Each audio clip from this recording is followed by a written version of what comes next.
रजा हाँ, अभी तक पढ़ेंगे। Hello student, welcome to my channel BM study में आप लोगों का स्वागत है। आज हम लोग पढ़ेंगे आज की क्लास में वृक्क की आंतरिक संरचना के बारे में कि वृक्क की आंतरिक संरचना में क्या क्या होता है। चलिए देखते हैं। देखिए ये है वृक्क की आंतरिक संरचना, इसके बारे में पढ़ लेते हैं पूरा। इसमें कैसे लिखेंगे, क्या लिखेंगे, बोर्ड में क्या आएगा क्या नहीं आएगा, पूरी जानकारी इस वीडियो में आपको दी जाएगी। देखते हैं। देखिए ये वृक्क की आंतरिक संरचना, सबसे पहले ये जान लेते हैं कि वृक्क को कितने भागों में बांटा गया है। तो वृक्क जो होता है उसे मुख्य रूप से 3 भागों में बांटा गया है। कैसे?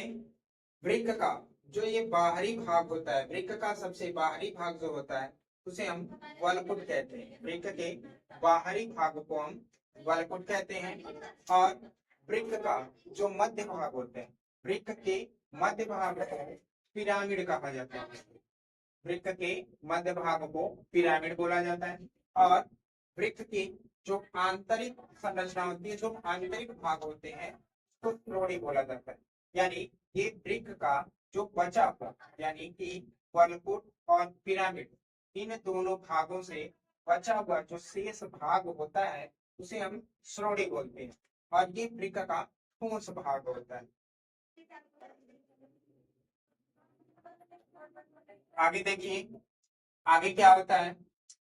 वृक्क में ये 8 से 15, वृक्क में 8 से 15 त्रिभुजाकार संरचनाएं, ये संरचनाएं जो दिख रही है त्रिभुज के आकार का, ये त्रिभुजाकार संरचना होती हैं और इन्हीं संरचनाओं को पिरामिड बोला जाता है।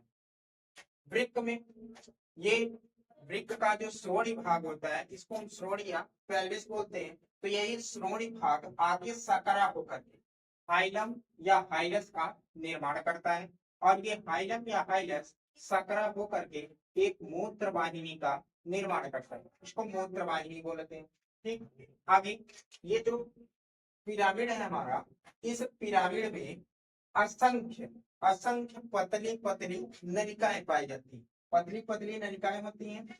इन नलिकाओं को वृक्काणु कहा जाता है, या फिर बोलते हैं इसको नलिकाओं को वृक्कक अणु, या फिर वृक्काणु, या फिर इंग्लिश में नाम होता है इसका नेफ्रॉन्स। ठीक है, इन नलिकाओं को, जो पतली पतली असंख्य नलिकाएं होती है हमारी किडनी में, उनको हम नेफ्रॉन्स बोलते हैं।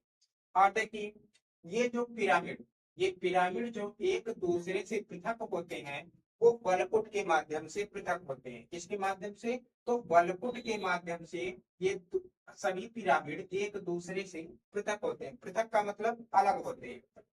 और इन बलकुट को बर्टीनी के रीनल कॉलम कहा जाता है। यानी कि बर्टीनी के रीनल कॉलम के द्वारा ये सभी जो हमारे पिरामिड हैं ये एक दूसरे से पृथक होते हैं। पिरामिड का प्रत्येक पिरामिड का चौड़ा भाग वलकुट की तरफ होता है। किस तरफ होता है?